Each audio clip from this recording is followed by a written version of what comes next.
पेशारे जड़े सांबादिक किंतु सांबादिकता कार्य करिबा समय जदि केही विपदरे पड़ती तांकर अमूल्य जीवन बंचाइबा प्रथम कर्तव्य।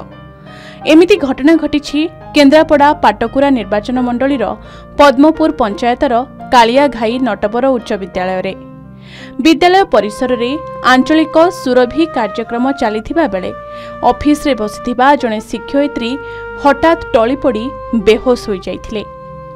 शिक्षयित्रीଙ୍କ नाम आरती महांती।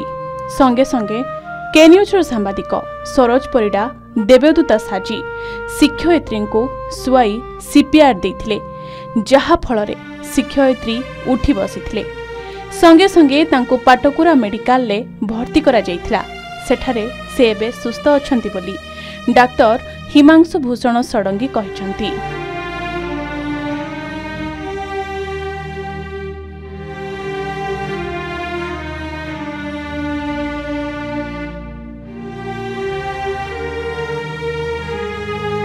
सांबादिकांक महानता पाटकुरार एक कार्यक्रम रे छाती जंत्रणा अनुभव करी बेहोश होइथिबा जणे शिक्षयित्री को सीपीआर दे जीवन बंचाइले मार्साघाईर के न्यूज प्रतिनिधि सरोज परिडा।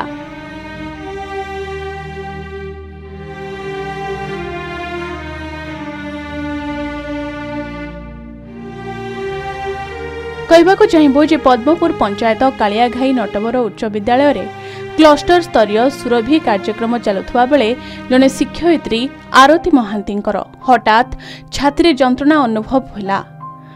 से स्कूल भितरे बेहोश होई गले। सेठारे सांबादिक सरोज परिडा पहुंची शिक्षयित्री आरती को सीपीआर दे जीवन बंचाइले।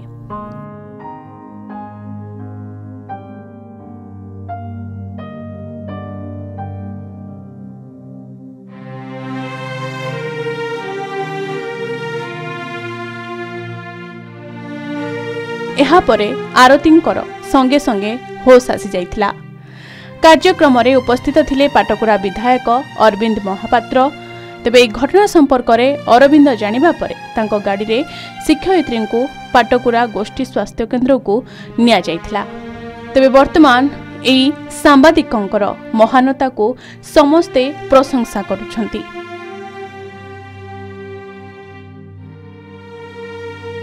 केन्द्रापड़ा मार्साघाईरू सरोज परिडांक रिपोर्ट, के न्यूज ओडिशा।